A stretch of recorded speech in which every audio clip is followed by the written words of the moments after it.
coming in hot, literally knocked my water over right before we press record. You know how that goes. Guys, welcome back to the show. We have a great show for you tonight. I have Brad Irwin here with Oregon Spirit Distillers, and we're going to talk about all their products. But Brad, before we get started, before we get into the serious stuff, I have a question to ask. If someone snuck into Oregon Spirit, the Rickhouse tonight, which barrel do you think that you would start a fight over to keep them from stealing? That's a great question. We had somebody break into our Rickhouse about less than a year ago. Oh, wow. And it's funny, they stole our sound equipment. Okay. And didn't steal a barrel or the cases of whiskey that were next to it. So I do have a really special barrel. It's a twin barrel, and I would fight the most over it. It is a barrel that we put away 10 years ago for my daughter's 21st birthday, which we will release in a month. And it's a wheat whiskey. And so she's going to get 10-year wheat whiskey bottle and bond that was put away for her. We're going to sell one. There's two of them. We're going to sell one of them. And then one of them is going to her. Wow. Not all at once. But, Right. And she's in college, so we didn't give it to her on her birthday. We waited until September to give it to her. Yeah, absolutely.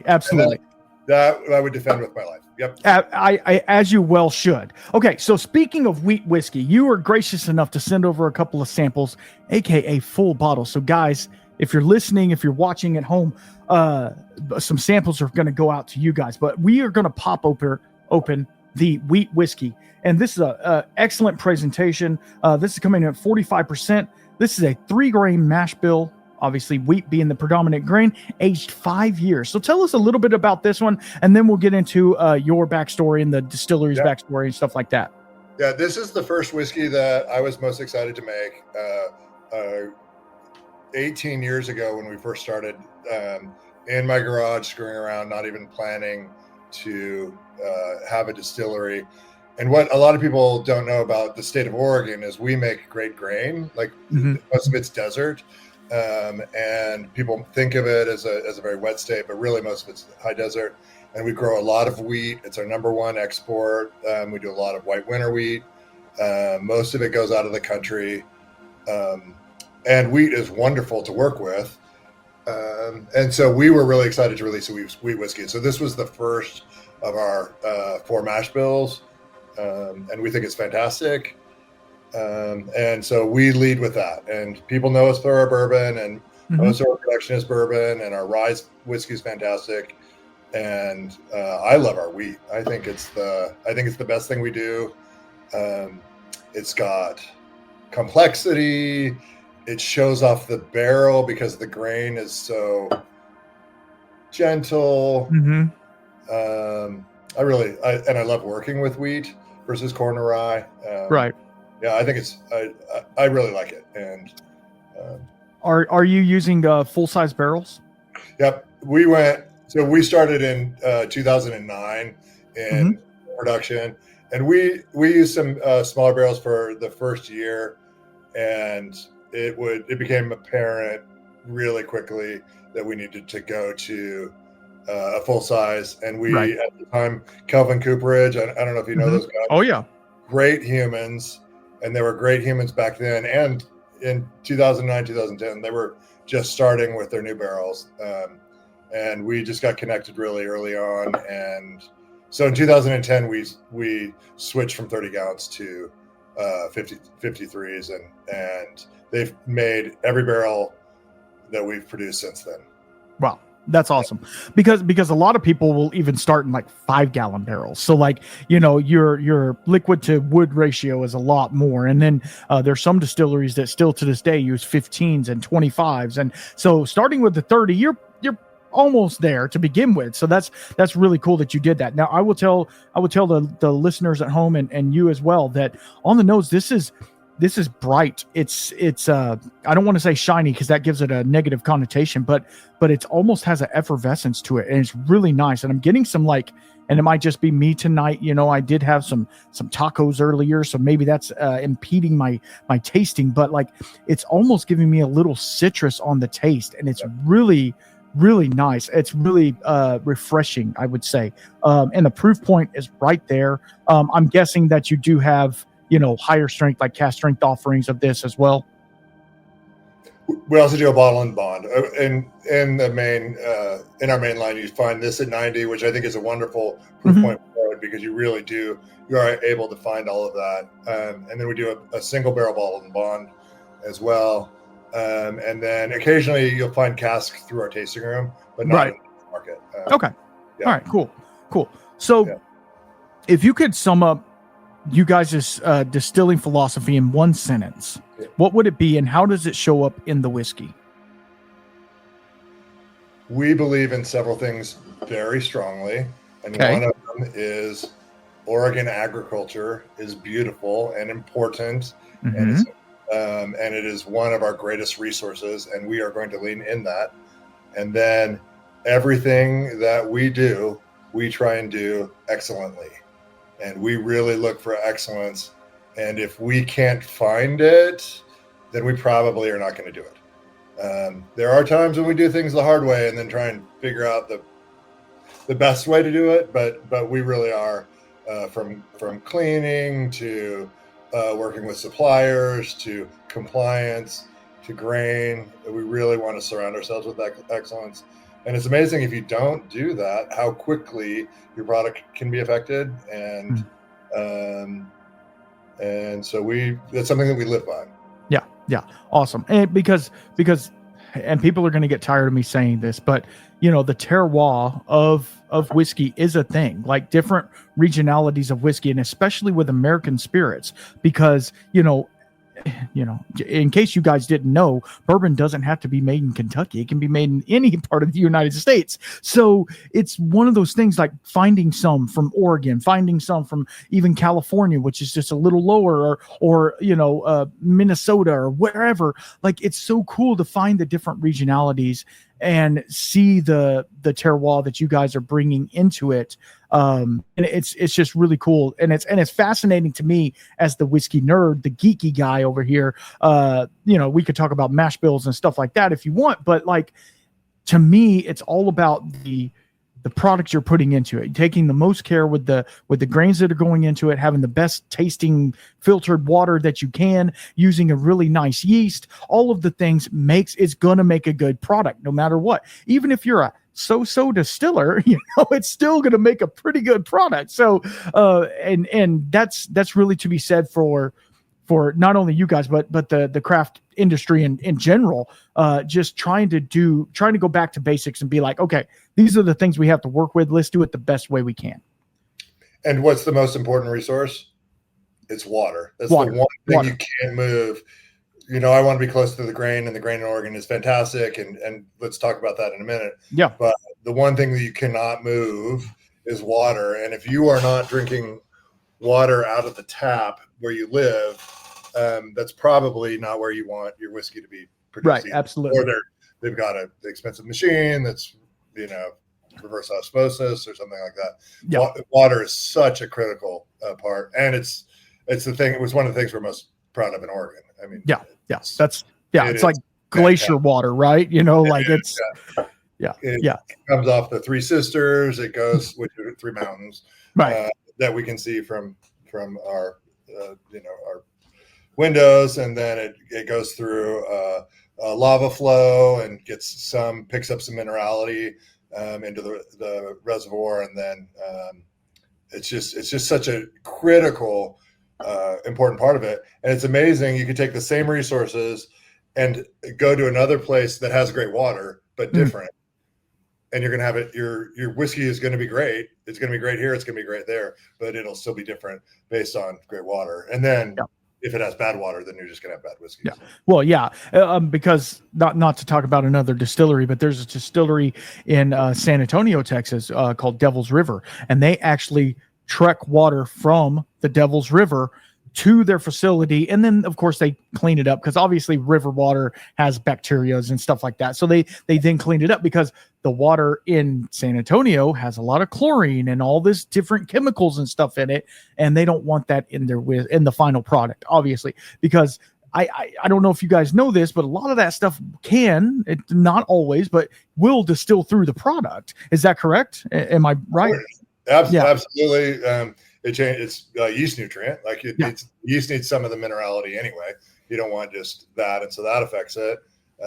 Plus, if you proof, you're proofing with that water. Yeah. So in a high proof spirit, that's not a very high percentage, but it's still a percentage. But it's in your ferment. It's in your proof down water. It's in you're probably proofing it down for barrel proof anyway. So there's some water there, even though it's going into the barrel. So yeah, we don't talk enough about water. Water is amazing. Right. No, you're totally right. Based on it, by the way. But right. And that leads me to my second question. How much of your whiskey's character comes from the grain bill versus the Oregon environment and the aging conditions up there?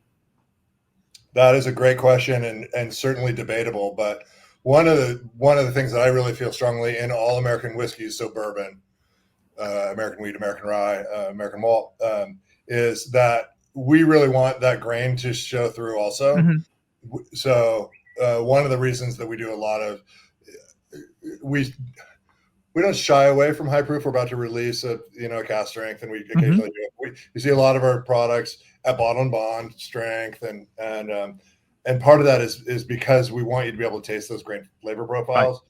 And if it comes in so hot or so oaky, whether it's from long aging or just the environment, right? If you can't find the grain flavor profile, if you can't find the grass and hay notes from the corn, and the if you're just tasting barrel, that doesn't seem to me like American whiskey. That's no, you're right. We want that balance. So we do want it to be that. I do believe that if you barrel aged our barrels in a different environment, mm-hmm. that would change it as well. So where I live is in Central Oregon, and it's in the mountains, and it's at the start of the desert. So there's mountains to our west, and then everything east of us is mountains where grain grows.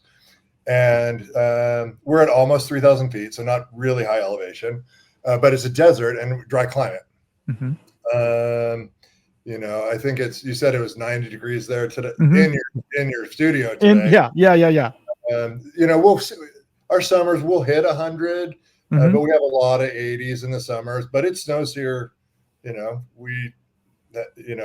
At the distillery, everybody shovels snow like when it snows, and so our barrel houses are cold as well. Yeah. But because the humidity, which is very dry, almost all of our precipitation is actually snow, not rain. Our barrel entry proof of 116, we're harvesting barrels at 120, 122. So we're seeing that climb up, where I think almost all the other places except for Texas, maybe. Right. Yeah. And then tequila or whatever, but all the other places, you're going to see those barrel proofs go down. Right. And that changes the aging process. That changes what's actually happening in the barrel.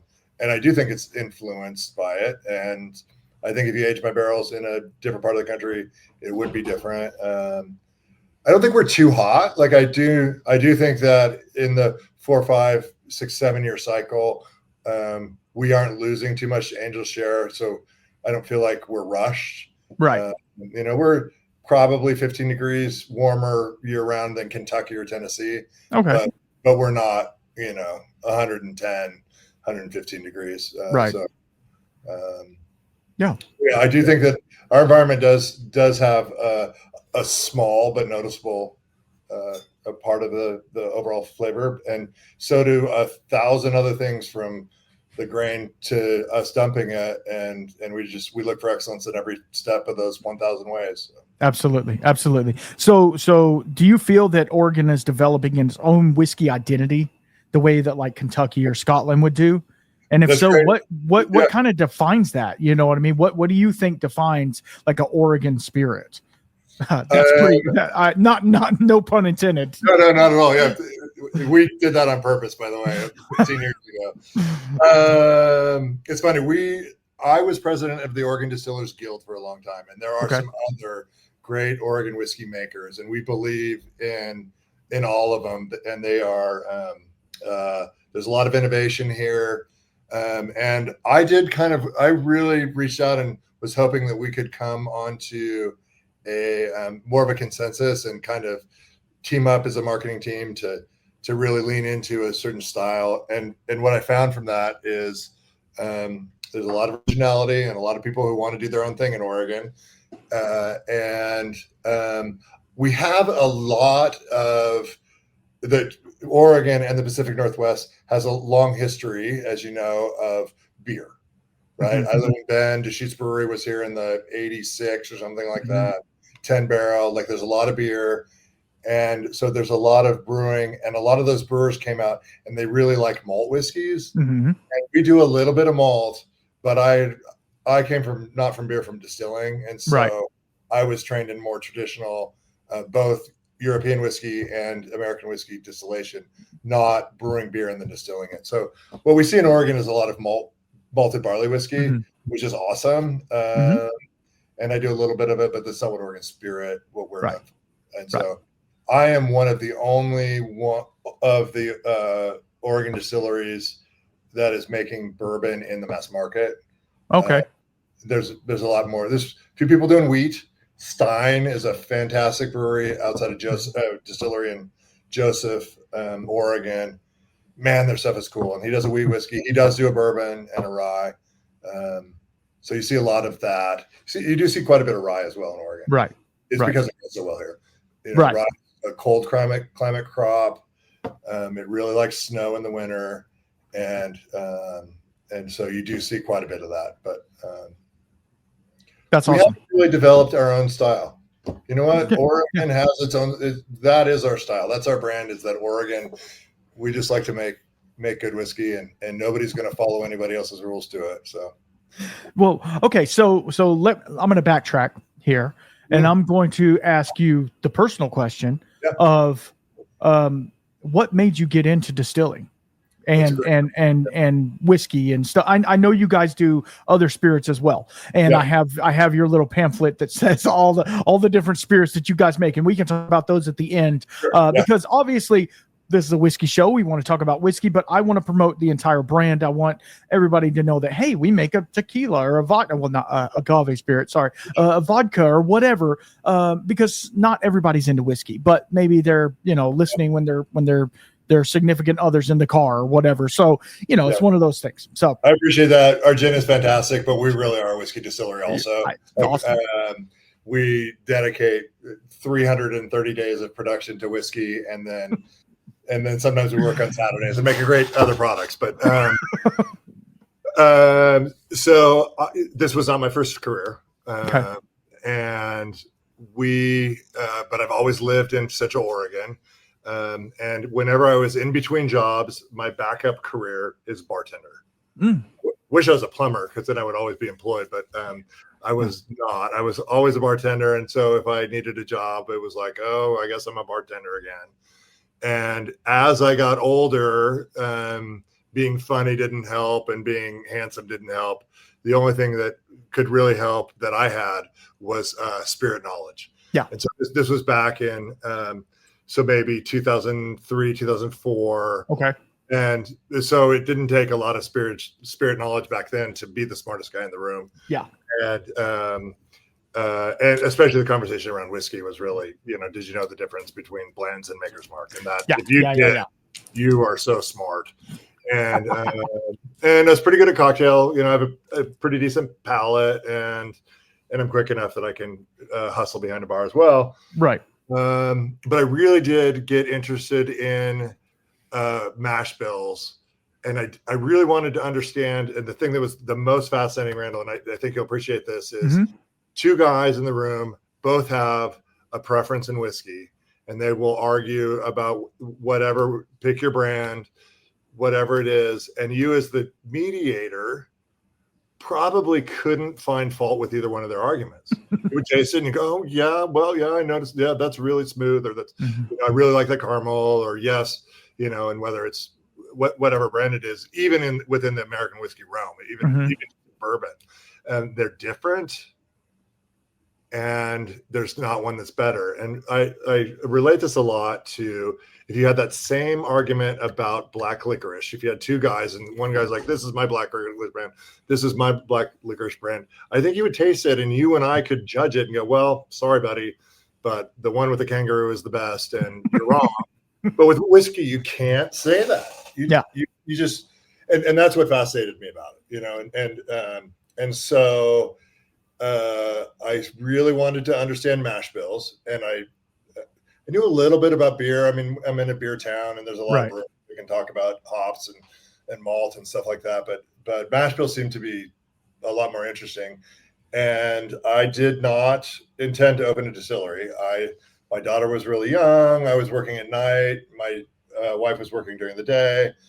And as a hobby, you know, I bought a still, and I just wanted to taste what wheat tasted like. And at the time I drank a lot of Maker's Mark, and, you know, especially back then, people didn't even say wheated bourbon. I don't even know when that term came, but it was 8 years ago or something like that. But you just knew Maker's Mark, and it was good because of the wheat. Right. And it was like, well, but Wild Turkey's good too. Right? Yeah. And Blanton's is good. And so I really wanted to break down and know what corn tasted like by itself as a clear distillate, you know, not even aging, and then malt and different malts, and rye.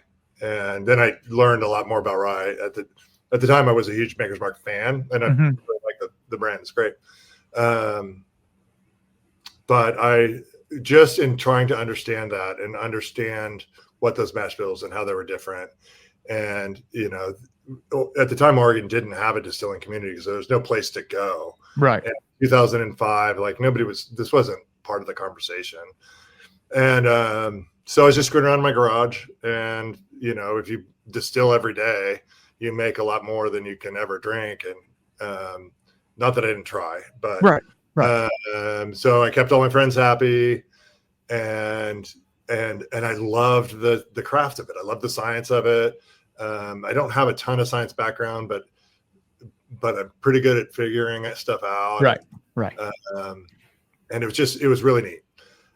So my enthusiasm drove me, and now I'm playing with different yeasts, and now I'm starting to combine those mash bills and learn mash bills.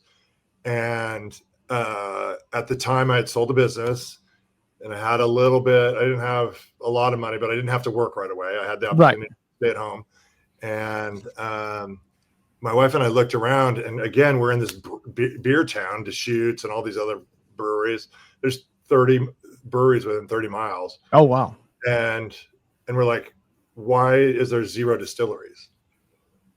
And so this is like 2006, 2007. And at first my wife was not on board. And she did believe in the opportunity. Like, you know, Oregon from the 70s for making great wine, and that's in a different region of Oregon, but the wine is fantastic now. And then, you know, Oregon for beer, and why wouldn't you know it for the great ingredients, which make the beer: water, grain, and passion. So we wrote a business plan, because in 2007 people still wrote business plans. Yeah. And went out and shopped it. And then, if you remember, in 2008 there was a financial thing that happened. Yeah. And suddenly that dream just evaporated. But we kept it at it, and we raised some capital. We got really lucky with some investors who were like losing money, and they're like, I should lose money on you versus the market. Yeah. And those investors are still with us, and they're fantastic people. Wow. And we've been friends for 16 years now, and they're our only investors. That's awesome. And we started in 2009 was our first product. We started making whiskey. I think we made 18 barrels that first year. There were 30-gallon barrels. Bought our equipment, and again, back then there were no schools you could go to. I think you could go to Edinburgh. There was a master's program in Scotland, but I don't even think the Chicago school had started, and Oregon State started their program. And we just figured it out.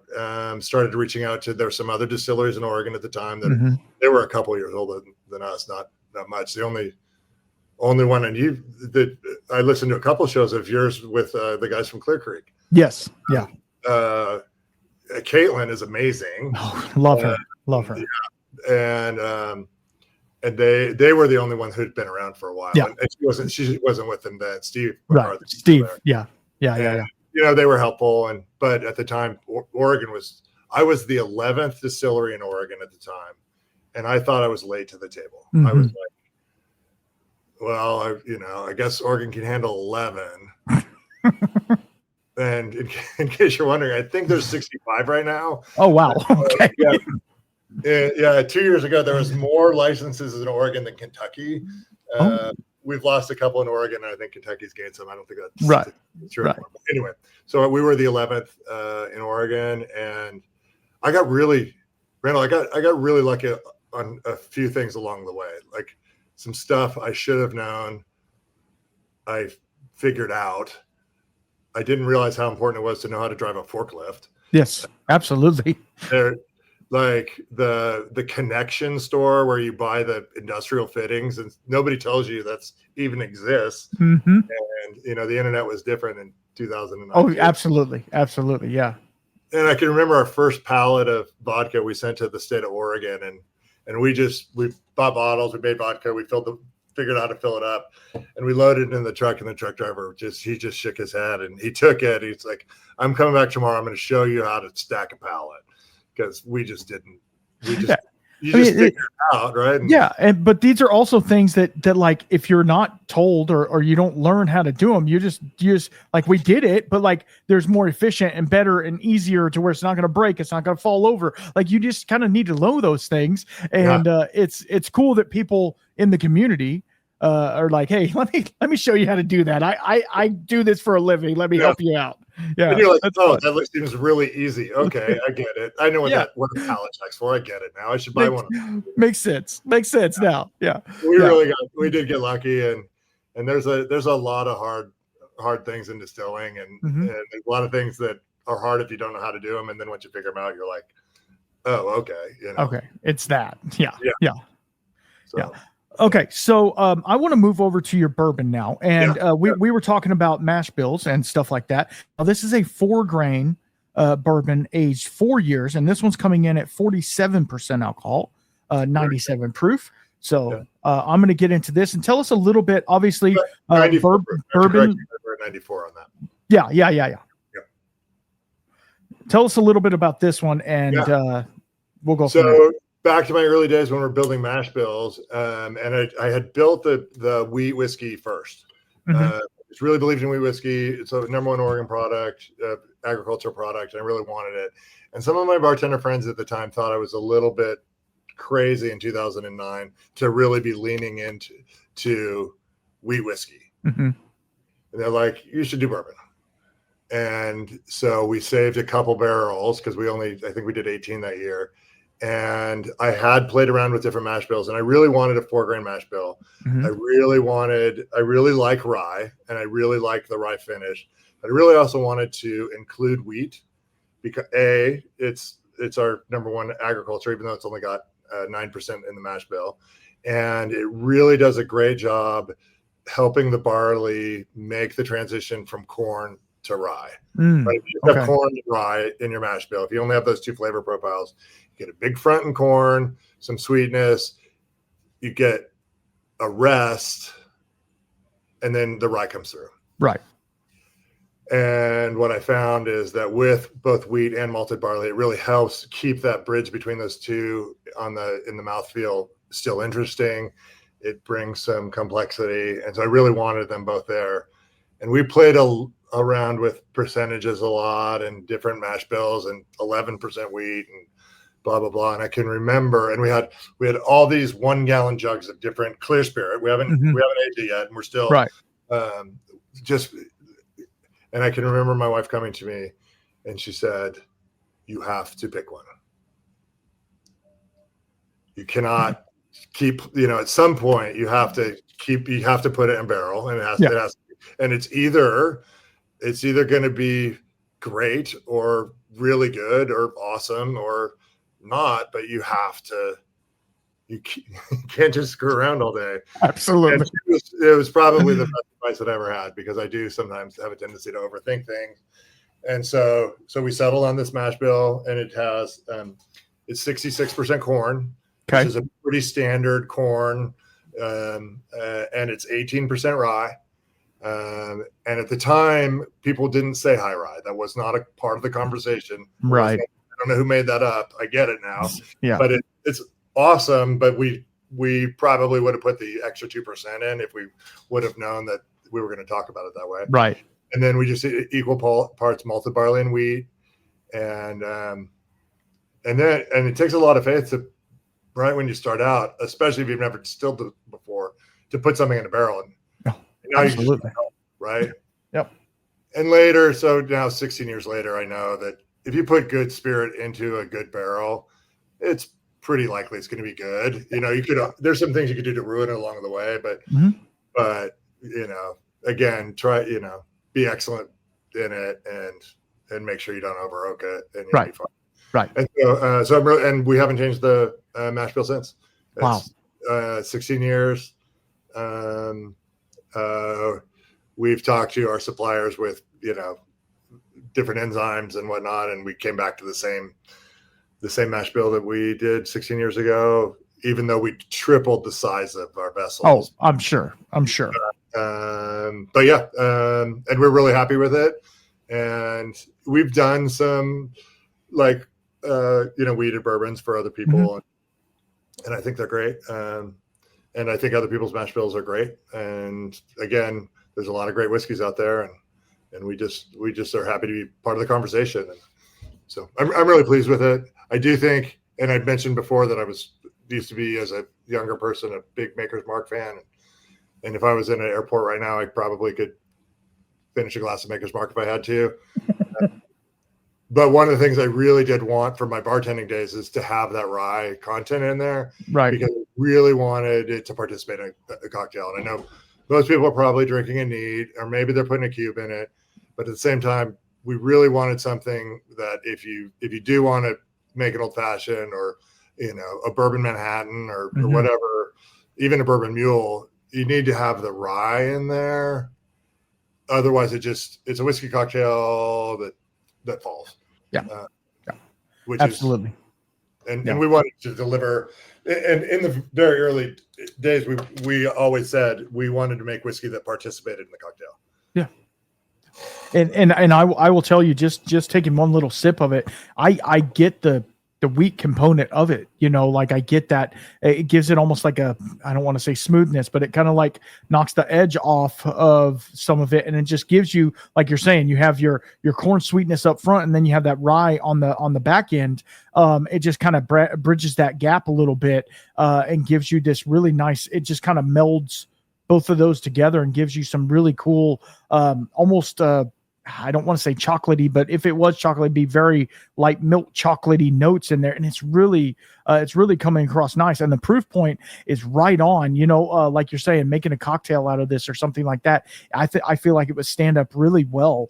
But also sipping it neat. It's just a great dram to have, sitting on the back porch, watching the kids play, whatever you're doing. It's something that if you wanted to dive deep into it and critique it and take it apart, you could, but it's also something you could just sip on, and that's what I feel makes a good whiskey, is if you want to get nerdy with it. But if you just want to have a good drink, just sit back and drink it. And I applaud you for that, because not many distilleries, because a lot of times with bourbon especially, you get this huge punch of barrel. You get this huge punch of the barrel candy. It's super sweet up front, but then it's just a tannic washout at the end. And you're like, okay, that's not really the profile I'm going for. Like, some people love it. Some people want to be punched in the face with wood. I get it. But like for this, I feel like this, like you're saying, the grain is really represented here. And maybe some people that are really into the more Kentucky style bourbons, they might not dig it, but I feel like they would, because the cohesiveness of all the grains put together give it a really nice, it's almost like a melody going through it. That's how I translate a lot of things, is through music. Yeah. And so like, it's almost like a melody going through it. It's just really singing to me, not to be catty. I love that that description too. And it's why we like, I mean, we make stuff at 90, 94, 100. We're releasing something cask. We'll talk about it in a minute. And we do sometimes do cask, but you know, at 94 and 100, you do get that whole little trip through all the flavor profile. When you have something at 116, 120, something like that, it's got a lot of flavor and it's got some heat, but it's squeezed into it so tight that sometimes, and if we go to now analyze something, you know, we're somebody else's whiskey or something, we're going to bring it way low. You know, we're going to bring it to 40 proof, you know, and then it's really slow.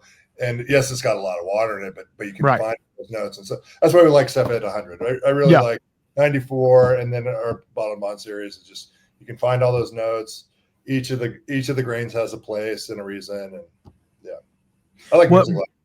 What was there a time when you broke a rule in whiskey, making it completely change your perspective of how whiskey was made? It's funny. I just had one of my high school reunions last weekend, and I was reminded I'm not very good at rules. And when I took when we started whiskey making, we did follow rules. You know, there are a lot of rules to it, and we really did. And gosh, Randall, that's a really good question that nobody has ever asked me before. That's why I'm here, you know. Exactly. I'm Connie Chung over here with the hard-hitting questions. Yeah. I will say this while I think of a better, more interesting one. We did have a TTB audit 4 years ago. Oh, okay. That was really not fun. Yeah, I bet. And they found some minor infractions, but they were not intentional. And so we are, in that case, we are rule followers. That according to the GTB, we're good at following. Yeah. Well, that's like recently, you know, being a master plumber, I have to be licensed by the state and have all the certifications and all the things, right? Well, I was pulling a permit in another town, and they came back to me and they said, "Hey, you don't have any insurance on file." And I'm like, "Excuse you?" "Yes, I do. I pay a lot of money for this insurance. You know, I have like $5 million liability insurance. Like I know I'm paying it every month." And they're like, "No." Well, come to find out, long story short, my insurance agent sent the wrong form in, you know, because they have to notarize it or whatever and send it over. And so it was a simple email, got it fixed up. But it's like, man, I was thinking, oh, I'm working illegally. Like I'm not even supposed to. And luckily she didn't like report me or, you know, like they were nice about it. But at the same time, it was like, and of course I don't go on the state board's website and, you know, check my licensing. I do when it's renewed, I go and check, and yes, everything's active. Okay, we're good to go. We can go back to work. But yeah, no, I totally get what you're saying. It's like having Big Brother come in and look at everything. You're like, oh, am I doing it right? I have a great rule breaking story. I do. It might not be the rules of bourbon. If you want to cut this out of the show, do. No. This is a true story, and it's less than a month old. I might be a little bit excited about it, so it's fine. If I get too excited. My daughter has grown up in this distillery, and it's a family business. And just like any family business, I mean, sometimes you pull your family in, and they have to work. That's the way it is. Mm-hmm. And my daughter has worked, has a great work ethic, and I'm really proud of her. We also have right now an 11-year-old grandson, and that we're really proud of. His name is Finn, and he's awesome. It's summer, and Finn is bored. His dad works. He spends some time at the distillery, but you know, both me, Pop and Pom Pom, we are working too. Yep. We'll watch them as best we can. Finn comes to me and he says, "Pop, I want an action figure. I need $50. Well, I'm not going to give you $50 for an action figure. I'm sure it's cool and it's worth it. But how do you think you get $50? And he kind of storms off and he goes and asks Pom Pom, I need $50 for an action figure. What can I do? She's like, well, the only way in the Irwin family to get $50 is to work. right? And so Kathy, my wife, comes to me and says, "Hey, is it okay if Finn works on the bottling line?" And I'm like, we don't have it's not a mechanical bottling line. This is Right. hand labeled, put it in the case. And I'm like, "Kathy, I love that. I love it for him. I'm super busy. I can't supervise him on the bottling line right now." And Hayden, our bottling lead, he's okay with it. It's fine. But Hayden can't babysit me either. Right. If he doesn't get it, we got to pull him. And I don't know what he's going to do. But I'm busy. You're busy. It's a busy week for us. So Finn goes out there and bless his heart, he nails it. Like he's putting labels on, they're straight. Wow. I check in with Hayden and I'm like, "Hey, Hayden, you're a good dude. And if Finn's bugging you, you're not babysitting and you need to tell me." And Hayden and I are good. He's been with us for years. Yeah. Nope. Finn's doing great. The labels are on straight. He's stacking the cases. They're 35 pounds a piece. He's got it. I'll let you know. And so we give Finn $10 an hour, and he gets a break at 2 hours, and he can't go to my office. He has to go to the break room just like everybody else. And then he works another hour, and then he's done. And at the end of the day, Finn came to me and said, "Pop, that was really fun. I want to do that again." I was like, "Okay." I went to Hayden. I said, "Hayden, you got to be honest with me. If this isn't working, I'll find something else." He's like, "No, 2-3 hours. He's great. And it's nice to have somebody else to talk to. And he's a good kid." So he works every day, right? He makes his $50. Then he goes to camp for a week. I had 2 federal agents in from the Department of Labor with badges a week later. And they said, "We are interviewing your entire staff."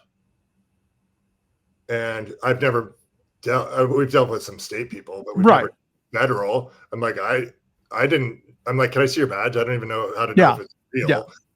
And they interviewed our entire staff, and I might be going down for child labor laws. Totally legal if I didn't have a business partner, but it's 100% my thing.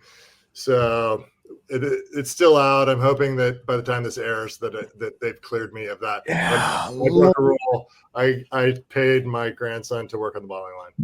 I mean, wow. That is both really cool that you did that, and he was able to help and all that, but it's also, I'm going to say it pisses me off because you can't just do that. You know what I mean? Like, he wasn't hurting anybody. It's not like he was back there chugging the whiskey or something like that. So totally safe. Like, forklift, there's nothing. Yeah, we weren't putting him in chimneys or anything like that. He wasn't digging a tunnel or nothing like that. No.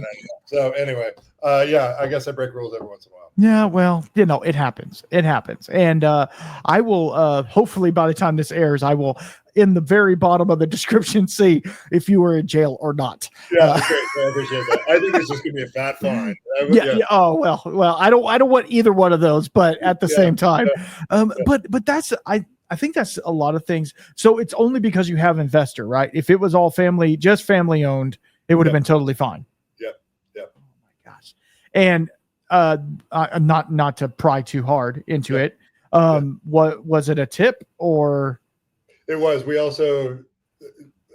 We had somebody get fired at Oregon Spirit, and it might have been related to it.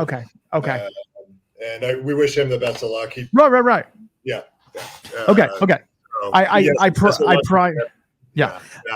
pry no more into that because this is what happens, and this will get into my next segment here.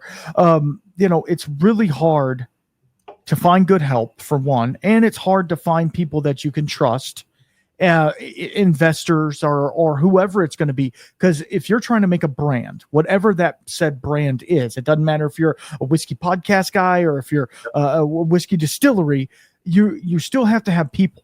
You have to delegate. You can only do so many things. Now, I've talked to people who are a one-man show, and they are haggard. They are wore out because you're literally doing every part of the process, and it's a lot. And they have 0 to 1% distribution because they can't even worry about that. So how do you get around And I don't know about you, but for me as a plumber, it's really difficult to find help that wants to work, help that wants to do the job, and they don't complain, all the things. They're able to do the physical labor, but also mentally capable, aka not high or drunk or whatever, mentally capable to function in life. Do you find that same issue happening with y'all? 100%. Yeah. There's, all people are great in whatever ways there are. And we know what kind of people work with us, and especially on the production side. There is something about that production people like to work. And I really learned it during COVID. And when COVID happened, we did hand sanitizer like most people. And so while everybody else was getting paid to stay at home, which they should have been doing, and we support all that, we were contracted by the state to make hand sanitizer, and we needed staff. And there is a certain type of person that during COVID was going crazy because they couldn't do anything. Like it's the workers, it's the guys who like to be up at 6 a.m. because that's the way they're wired. Yep. And those are production guys, and they like to see pallets get stacked, and they like to see fences get built and buildings get plumbed, and they have that. And on the bar side or the sales side, it's a different skill, but on the production side, it's these guys, and you either have it or you don't. Yeah. And that's okay. You know what? That probably means you're not going to be a production distiller. Bartenders go to work at noon because of the reasons, because they want to stay up till 4 o'clock in the morning. I get it. Like, there's nothing wrong with that. But right now we have a really, really talented staff. We have 10 people staff total, 5 in production, and then 5 in the rest of the business. And it's down from 25 right after COVID.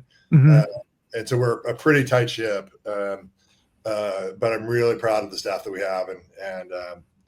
And one of the things that I have learned as a guy who has had some jobs before, has been fired from jobs before, and had some jobs that were good before, and then also employed people and fired people and kept people for a long time, is not everything's a fit.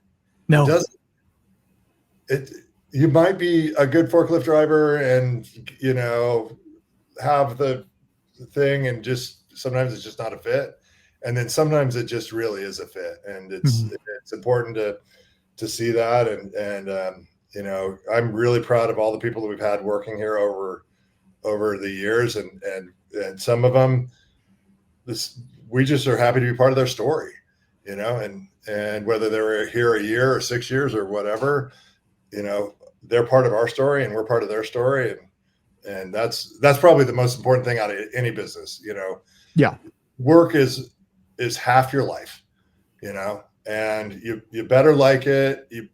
And if you don't, you better change it, because it's half your life, Yep. And I've always said, if nothing incentivizes you to get a good job like a shitty job. Yep. And Absolutely.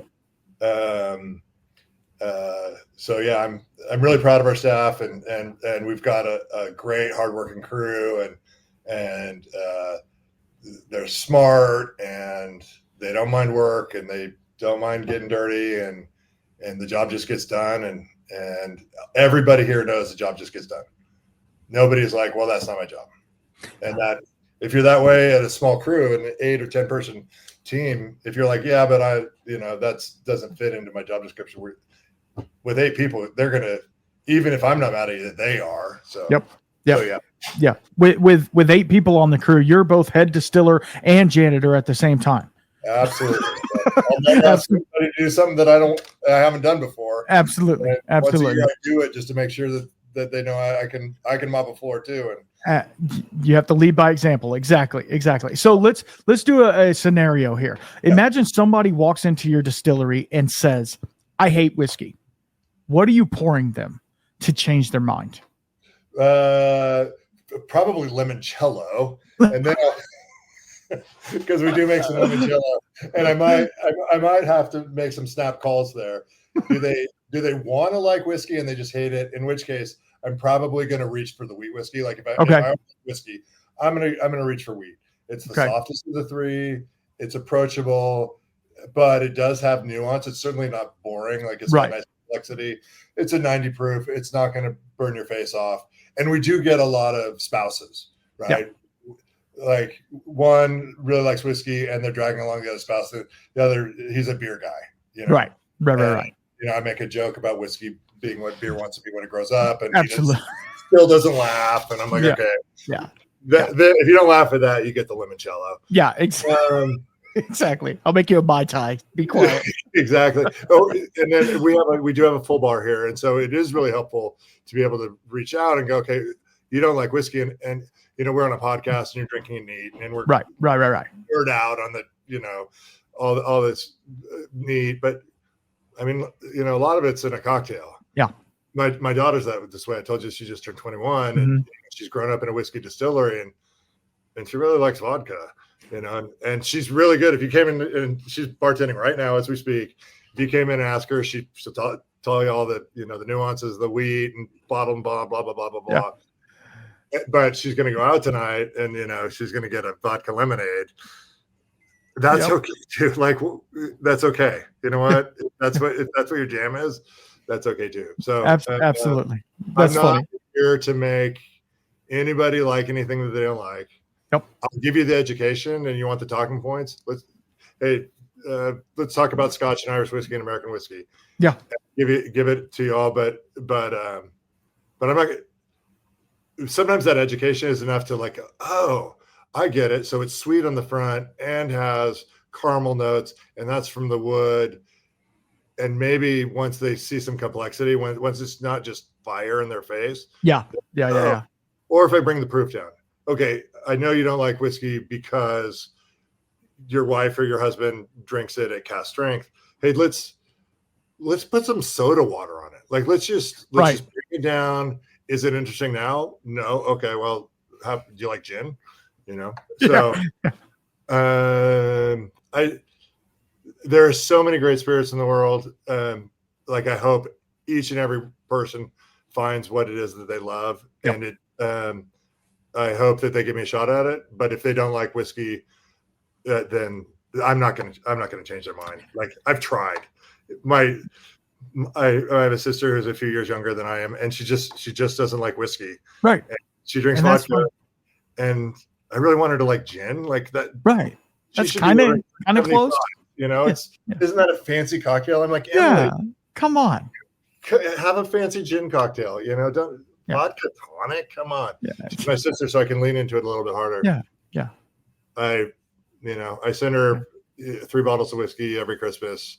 Her husband drinks it. I don't know, whatever. I mean, it is what it is. Somebody is enjoying your product, and that's the thing. Like, we both know that whiskey, like you were saying, whiskey isn't for everybody.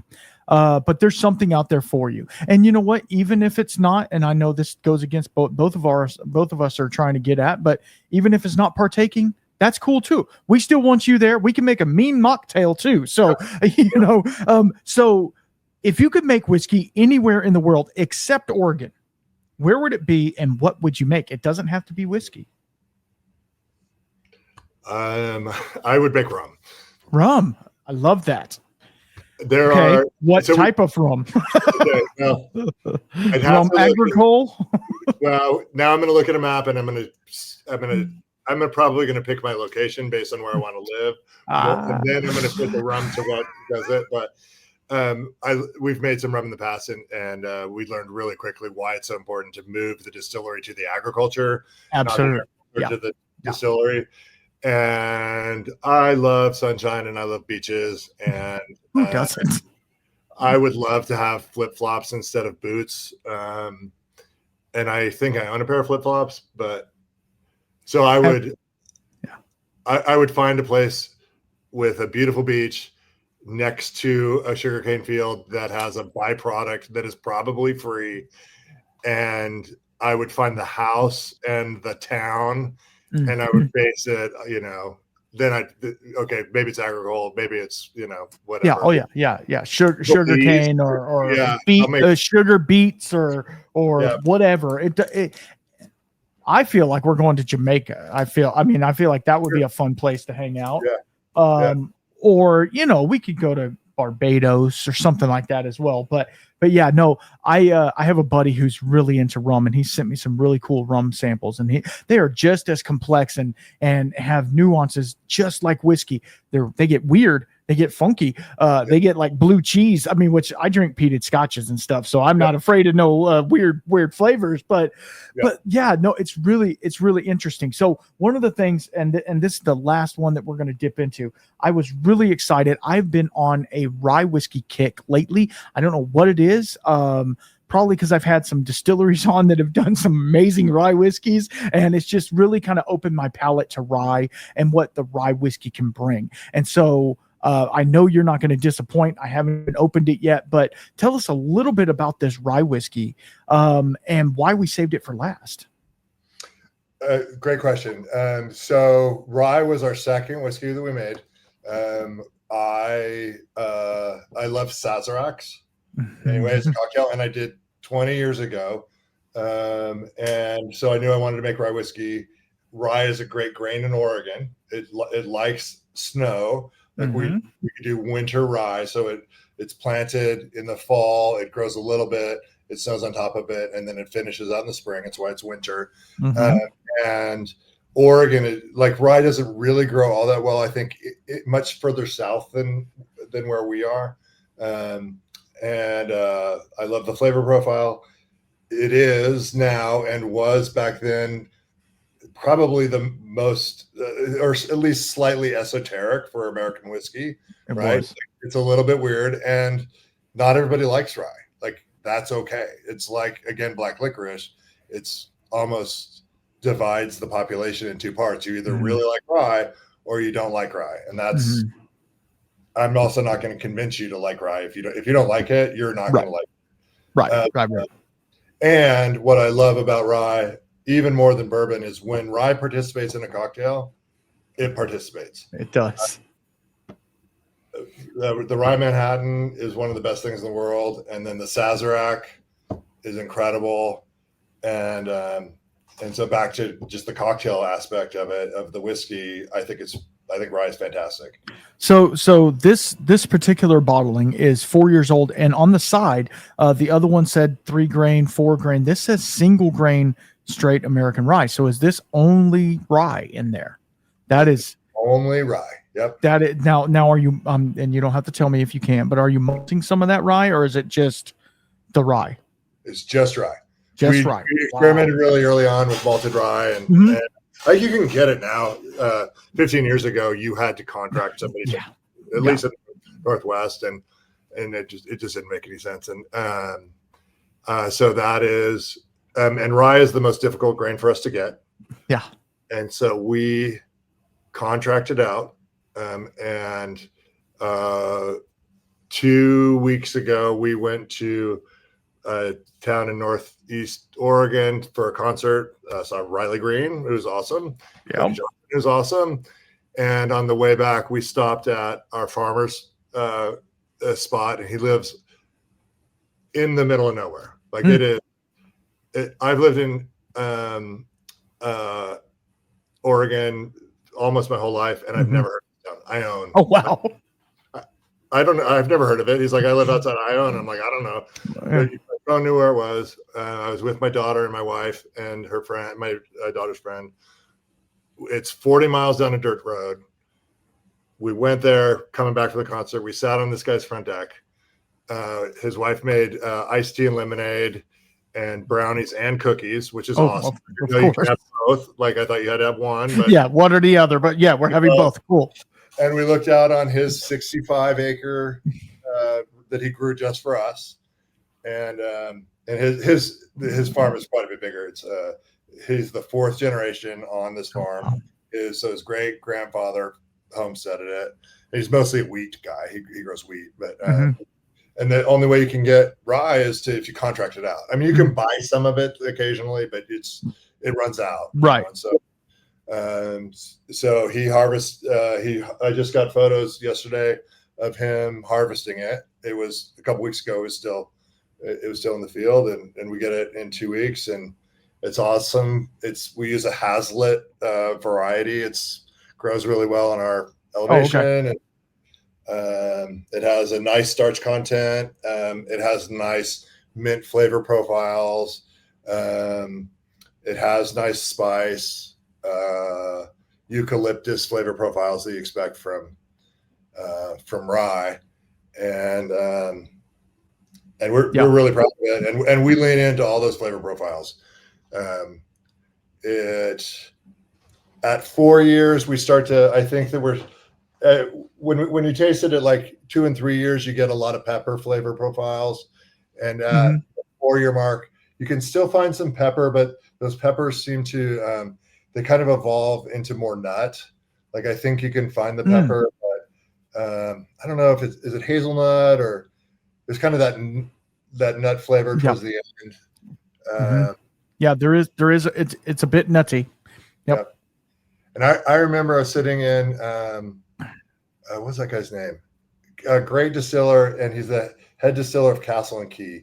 If he listens to this, I hope he forgives me for not remembering his name. I could look it up in my phone. But a couple years ago, you know that distillery, Castle and Key? Yes. Oh yeah. They're awesome and beautiful and whatever. A couple years ago, I was sitting there doing some barrel tasting with him. He spent the whole day with us. And I can remember talking to him, and he's like, one of the things he said is, God, we're working on rye, and I just keep on trying to distill out the mint. Like it just turns to mint. Should I cut my tails earlier or what? And I'm like, no, you're good. I think that's what it's supposed to taste like, and I know a lot of the Kentucky guys that they put some corn in it also and soften it. Maybe there's some malted barley to kind of broaden the flavor profile. And that's not what we figured, that the rye guy was either he's going to come with us on our journey or he's not. And so if you don't think you like rye, then probably don't start with ours. Probably start with something out of Kentucky that's 49% corn and 51% rye. And right. But if you love rye, you should try it. I think we're real proud of it. And if you love rye cocktails, definitely grab our bottle. Oh, absolutely. I can't wait to make a cocktail out of this. I will tell you on the nose, it is coming through like it is almost, those little, I don't know how to call it, what you call them. They're like little candies and they're in the shape of a barrel and they're like root beer. Yeah. And I'm getting that on the nose. It has that little inherent sweetness, but then also that almost sarsaparilla type note, and it's really good. And then on the taste, it kind of tingles your tongue to where you're almost getting like a peppery, like you're saying the pepper, but then there's a little bit of mint, slightest bit of wicker, what I call wicker, like you're walking into a Pier 1 Imports, which have closed down now, but like that, just that inherent wicker overload and maybe a little eucalyptus and stuff like that. But it's just so cohesive and really nice. And man, I'm gonna have to sit back with this when we're not recording and actually take it in. I hate just sitting here watching you, smelling the whiskey. So, I'm trying to interact with you a little bit, but okay. I got here too. Yeah. So I love the descriptor eucalyptus. That's something that we're really proud of. And, not everybody knows that flavor profile, but something about great rye whiskey that's different than bourbon or wheat or scotches. I think when you taste great rye whiskey, it coats your tongue and it numbs your tongue like anise does. Yes. Yes. It numbs you not from alcohol, but from like anise seed or like that flavor profile, and it numbs it. And that it's different than just alcohol numbing.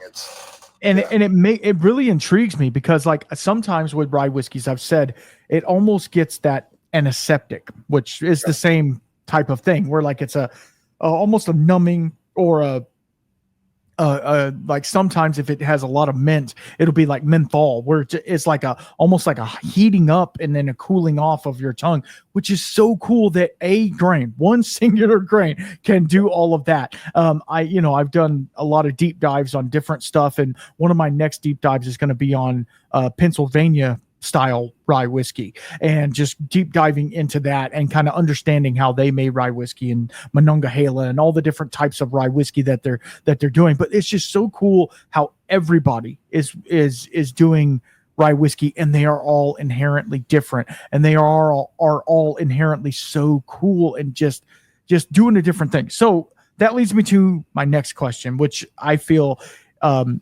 could get us both banned, which I love. Right. Yeah. What is a whiskey trend that you wish would just die already? Who am I going to get banned by? And it doesn't have my address on them. Yeah. No, they can't come to your house, so it's fine. There is so much great whiskey out there, and so many great providers, and so much to explore, and I am so tired of allocated whiskey. It is, you know what? It's all good. Like, it's like, yeah, it's great. It's great stuff. Friends is a great bottle of whiskey, and all that stuff coming out of Buffalo Trace is great whiskey, and all the brands are great too.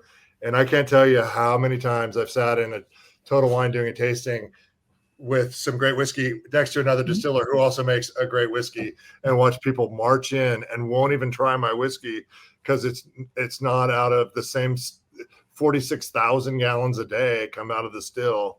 And it's great whiskey, but there are so many great American whiskeys out there absolutely that are not allocated because there's enough to go around, and so if anybody wants to spend $200, $300, $500, $600 on whiskey, let me know. I'll give you a case for that price. And it's really good. And there's so much to explore, and it just does. And there's some whiskey that you might not like. Like that's the thing too. But there's so much to explore, and God bless Buffalo Trace and Pappy and Winkle and all of it. But there's so much more to explore, and it's such a big world of whiskey out there. It really is. It really is. And just to jump on that bandwagon, because you brought it up, so it's not just me. So I did a deep dive on E.H. Taylor straight rye whiskey. Yeah. Okay. Well, it's not even made by Buffalo Trace. Right. It's made by Barton. And I'm like, what are we doing? You are the biggest distillery in the world. Well, maybe not the world, but the biggest distillery in the United States, and you can't even make a good rye whiskey? What are you doing? Yeah. And I've had Thomas H. Handy. I've had, Sazerac, just the regular Sazerac. They're both great.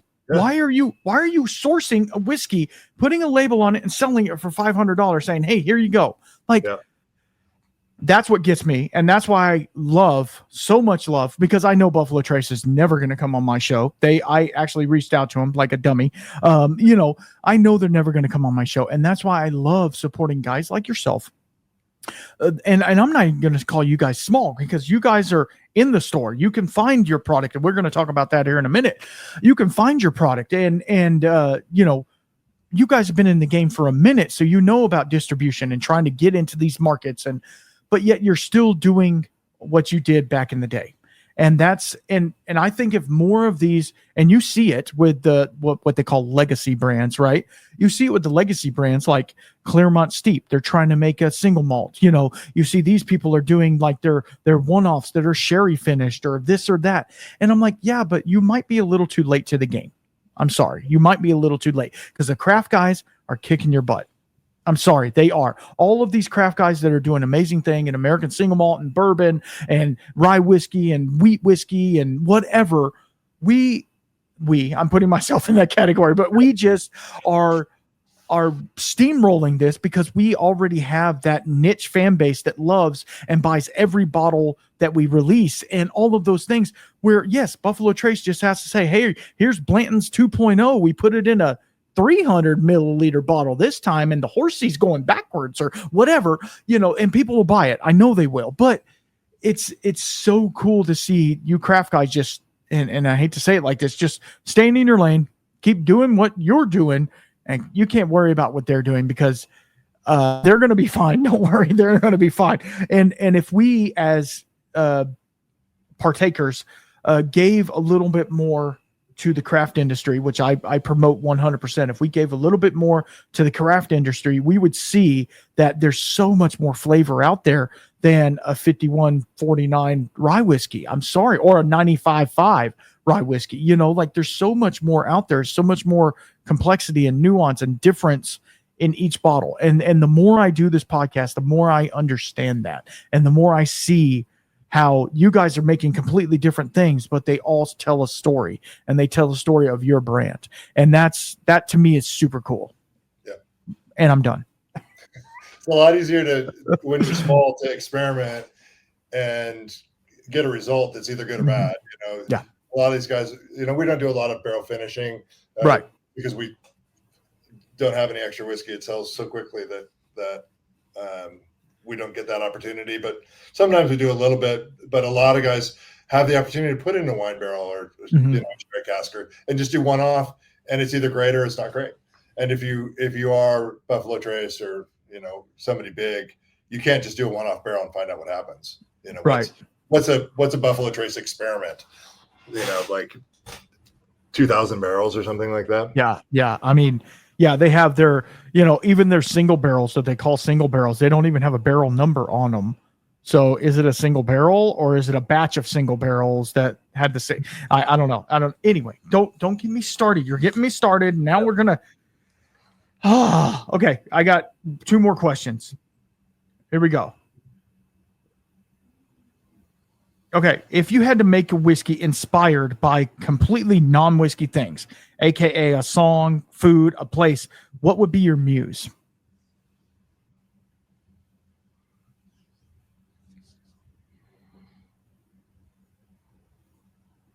That's funny. You're good at these questions. I try. Yeah, it's not like how do you mop a floor, like what cleaning detergent do you use, or I mean you can tell me that too. What you drink, No, that's a good question. I love music, and if I had to go to a muse, I would turn to music. And I did not always love country music. I was a rock and roll guy in high school, the Who, the Doors, Led Zeppelin and stuff like that. And probably about 10 or 15 years ago, 12 years ago, a song by Jamie Johnson. I love him. Do you know In Color? No, yeah. I heard that song like flipping through, and it grabbed me. And the reason what I know, it's a good song, but I just don't know country. Like I kind of heard it before and stuff like that, but I just didn't. I knew it was country I was listening to, but I felt depth in that, and I felt family tradition and value and message and all of that. And I remember pulling over, and I had a great relationship with my grandfather, of course, and I cried, blah blah blah, whatever. Right. And I started listening to country music. And I don't listen to all country music, but the people that I listen to, also Riley Green, also Cody Johnson, God, that it's not beer drinking and at the pond and skinny dipping. It's God, it's got family meaning. It's like, and I just whatever, beer drinking songs are great, and music, right? Cool party songs. Yeah, let's party. I love it.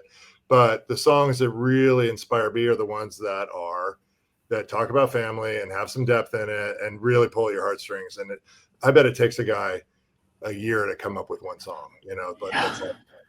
And I would turn, if I wanted to make a whiskey and I was looking for a muse, there's about 15 of those songs right now on my playlist. And it's those guys that I mentioned and others. And I would get rid of the party songs and the whatever, and I would really look for the songs that you want to hold somebody when you're listening to, and whether it's your wife or it's your daughter or, or your friend or whatever, or your grandfather or something like that. That's what I'd use for my muse. It's something that means more than the bright lights of Nashville. Yeah. No, there's nothing wrong. I mean, there's space for Luke Bryan as well. You know, I mean, like, it's fine. But that brings me to this topic: is the whiskey is just the conversation, right? The whiskey is just there to open up that doorway. And so, like, you can have a really crappy whiskey with good family and good friends, and it's the best whiskey you've ever had. Or you can have the best whiskey of your life sitting in the basement by yourself, and it's crap, you know? So it's all about set and setting, but also whiskey tells a story. And I feel like, and I'm not trying to toot your horn here, I feel like this profile that you've brought over today is really telling a story of what Oregon Spirit is all about.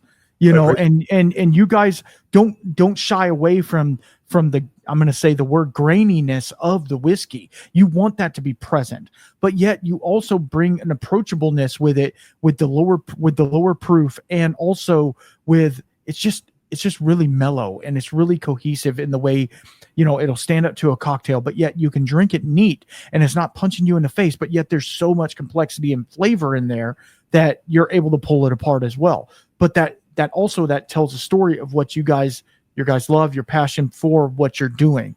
And, you know, I say this a lot, and hopefully it's because I have good people coming on my show, which I think I do, but, you know, cause I handpick you guys, cause you're barking at the door all the day. And I'm like, yeah, get away. I can't talk to you.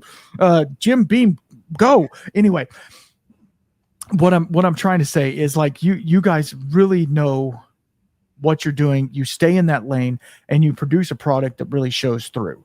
And I want to applaud you for that, because you could have, you know, got more backing and then sold out to a bigger company, which there's nothing wrong with that. Being bought up by a bigger company, I get it. I understand. We could talk about this. These times are hard as well. You know, financially, you can't sell a bottle of whiskey for $30 anymore. I'm sorry, you just can't. You can't make money. You know, and your wife will continue to tell you that, I'm sure. But that's what it's all about. It's about purveying a story within the bottle, and then coming on here, you're purveying that story through this message. And I can't thank you enough for doing that. Okay. So, and I'll let you do a rebuttal of that, but, before we get off, tell us a little bit about distribution, where you guys can be found, and then we'll talk about social media and stuff like that, at the end. Great. We are better whiskey makers than we are salespeople. Yeah, and we have since day one. Like, my wife is really good at compliance, and you know what the hard part of distilling is not distilling. No. It's not getting in the bottle. It's the compliance, and it's the billing and stuff like that. You know, people say that they're the master distiller. I don't know why. We should be celebrating the master compliance officers, because nothing happens. Absolutely. And, you know, there's not a podcast that celebrates them, you know, and there's no distillery. You talked earlier about the guy who does it all. There's no distillery without a back end that is more important than them. Yep, absolutely. But nobody wants to interview the accountant. I mean, I will. I have no problem with that. Let's crunch some numbers. You know what I mean? Exactly. Yeah. Tell me how you carry the one. But we are better at making whiskey than distributing as well. And we've had sales forces and stuff like that. We live in Oregon, and Oregon's a control state, and that is good and bad. And we really sort of like it more than we don't like it. We like the rules, and everybody follows the rules, and that's great. So we're distributed well throughout Oregon, and all this 300 stores in Oregon carry us. And as we grew, we barely got more than what we could sell in Oregon, and we were doing well. We won some awards in like 2016, 17, 18, San Francisco International, a couple double golds in a row, and total. We caught the attention of Total Wine and More. Okay. By winning the same award 2 years in a row, And I don't even know if we were ready. We were good at making whiskey, and our packaging was better than some, but not, it was what it was. And everybody would agree. Nobody would say that our early packaging was awesome. And they loved our juice. We sent it out. We just got really lucky with the connection. And their main buyer said, "Hey man, your juice is good. You won these awards. Your packaging sucks. We hate the names of your products. Would you repackage for us? And we will take you to every store." I'm like, I don't know what that means. I really hadn't heard of Total Wine. We had been looking at control states and trying to pick them up and just not doing very well in distribution. Total Wine picked us up. Awesome partners, took us across the nation despite our tripping over ourselves with just to go from 0 to 100 was really difficult for us. I'm sure. And we had to triple our production. At the time we were making 133 barrels a year, and they were like, this isn't going to work. We'll bear with you for a couple of years, but you need to get to 500 barrels a year, which in the grand scheme is not a lot of barrels. We're still pretty small, but to go from 133, and we're like, do you pay us in advance for that, or how does that work? And they're like, nope, you got to figure it out. And we're buying equipment, and we're stuffing credit cards full and just trying to do whatever we can. This is an opportunity you can't pass up, right? Absolutely. And they've done a great job. And so they took us through their whole Spirit Strike program. And for the last couple years, until a couple years ago, they bought every drop we sold. We never ran out with them, but we were close a lot. Like it was, they were like, do you have more? And we're like, we're really pushing that 4-year mark, and we don't want to dump it. We're not going to dump anything for 4 years, but your truck might have to wait. And for years, they've been great with us. They carry all 3 of our main whiskeys, the wheat and the rye, and they have bottle and bond of all 3 of them, the single barrel. And then finally, the last couple of years, we've finally grown our inventory to exceed that, and we're starting to look outside of it. Right now, we're working with direct to consumer, so you go to our website and you can order our products. You think you're ordering it from us. It looks like us. It's really not us. But if you don't get your product, email me and I'll make sure you get it. But so that's really where we're leaning into right now. So you can find us in all Total Wines in Oregon, at our tasting room, and direct to consumer. Awesome. Yep. Yeah. No. I mean, getting into Total Wine is a totally different thing, because they have like SKU after SKU, and you're just fighting for shelf space at that point. But okay, so let's talk a little bit before we go. So you were working on what size still at 133 barrels? That's a great question. So we bought a 500 liter Cote. Okay. Hybrid pot still, 3-plate. And we use it as a hybrid. We use it as both a stripping still, and we would strip all day. We would run a 16-hour shift, like multiple shifts.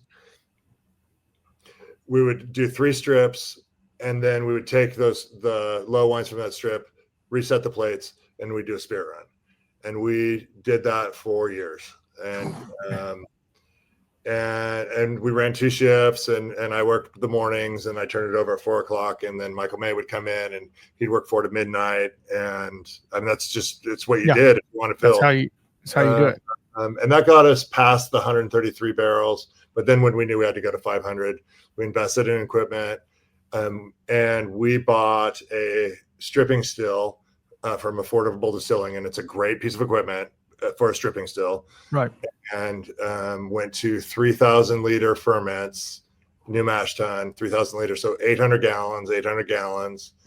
And we kept our Cote. We just run it as a spirit still now. So that's still, and God bless Ulrich Cote, the guy who made it 17 years ago, because we have ran that still. So we were running it 6 days a week, 14 hours a day for so long. Now it only works 12 hours a day, only 4 days a week. But it's still going strong, and there's nothing wrong with that still. And so that's now our spirit still. We run a stripping still. That's also a great piece of equipment. Awesome. And So meeting up to demand like that, I mean, obviously it puts more strain on everybody. How was everybody really receptive to that? You know, like obviously, like you want to stay. Here's the thing. Like I understand in this business because I work by myself as a plumber. So like I have the smallest company you can have, literally one person. And so like I take a lot of pride and ownership into that, but also like I see the thing of like branching out, and you need to be bigger in order to service more people and stuff like that.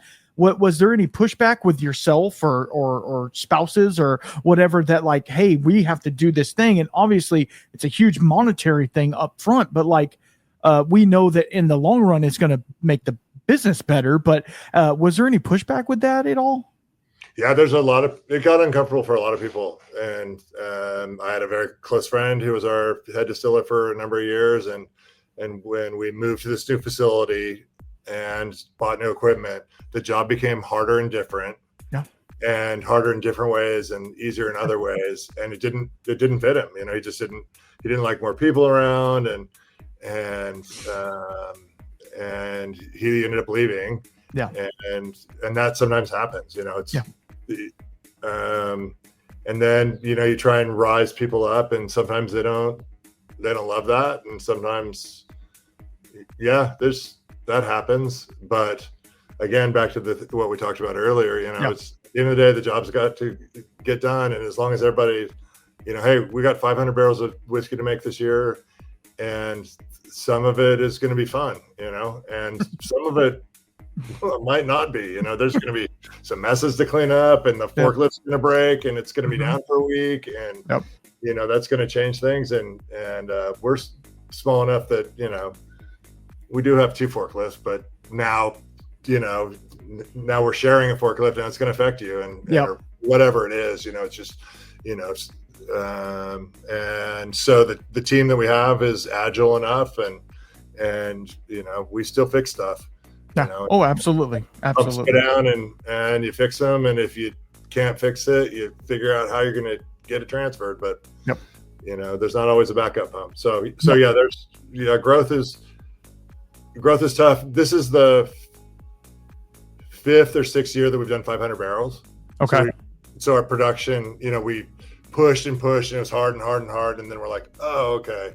We got it now. We got it now. And like right now we're only running 4 days a week. We're a little bit ahead of schedule. You know, we had some very productive weeks. We were able to close for a week and get all our maintenance done. And wow. We don't get a full week sometimes. Sometimes it's 3 days and you got to work real hard. This year we got a little bit more time. And so, but yeah, you know, growth is always hard. But that's also what makes it, for me, that's what makes it interesting. I really like challenges. And, you know, if it's the same every day, like it gets a little mundane for me. Absolutely. Yeah. And that's where I excel, and other people don't like it. You know, some people really like the same thing over and over again. And I'm like, oh my God, hang me. You know? Seriously, Excel spreadsheet again? You know, can we change the color or something? Yeah. Well, and that's another thing that a lot of, you know, distillers and stuff don't get to talk about. Most of your time isn't actually distilling. It's doing the spreadsheets. It's doing all the, you know, the takedown of all the numbers, all the things that you got to put in there, because, you know, people want to know, AKA the government or whoever wants to know, you know, the start of distillation proof, the finish of distillation proof, where you made your cuts, all of the things. They want to know every little thing. What number the barrel you put it in, you know, all of the things. And everybody has to mark that down, which for somebody like me, that would be a nightmare, because like I don't even schedule myself hardly. I write it down on a piece of scratch paper in the truck, you know, it's one of those types. So like for me, that would be obviously you would learn into it and it would be a thing, but yeah, no, I can just see, but with all of those things, saying all of that, growing, you're going to have those pains, but then it comes with a result of those pains. And then hopefully you see the fruits of your labors.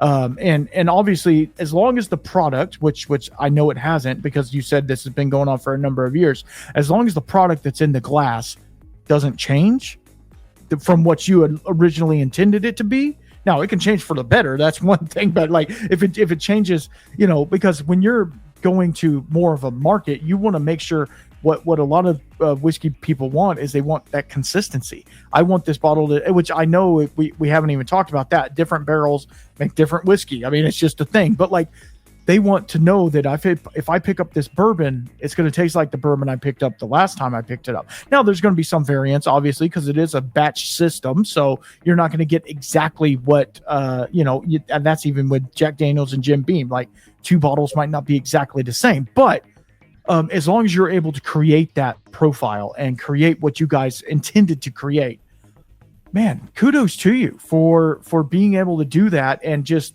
pulling up your boots and saying, hey, let's go, let's get to work and use this as an opportunity instead of a negative thing. And hopefully it's working out for you guys and you're thriving, and I can say nothing but good things about the product that's coming across my table. So take that for what it is. My palate sucks. I'm joking. I am a trained person that does things. So you said eucalyptus. If you got eucalyptus in your vocabulary, I say a lot of weird tasting notes that probably were from something else, probably bong resin or something. But anyway, it's beside the point.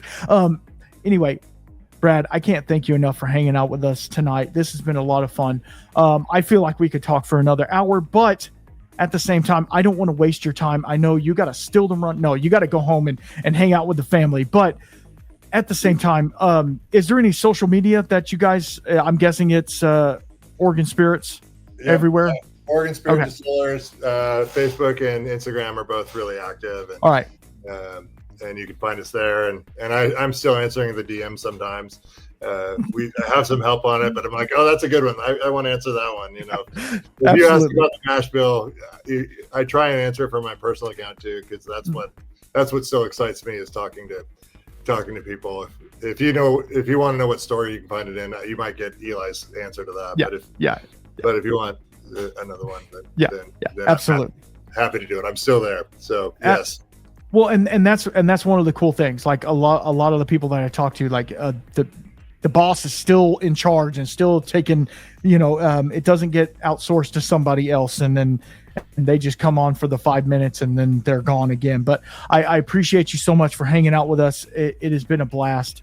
It has been. Yes, I appreciate it. And I'm sorry if I threw some questions at you that were a little off the wall, but I don't want it to be the same interview over and over again. I don't want it to be like, a work type thing, where I want it to be a little more conversational. And I hope that the questions you asked me were not the questions you asked on the other shows. Because I went back and I just want to make sure I knew what I was getting into, and I listened to some shows and they're great. I think you're doing a great job. I appreciate that. That because that's another thing. Like, I don't want to sound redundant because not to poo-poo anybody, but you talk to one distillery, everybody's making cool whiskey. So it's like, at the end of the day, it's all about the conversation in between the whiskey, right? So that's what I want to uphold. But I appreciate y'all so much for hanging out with us tonight.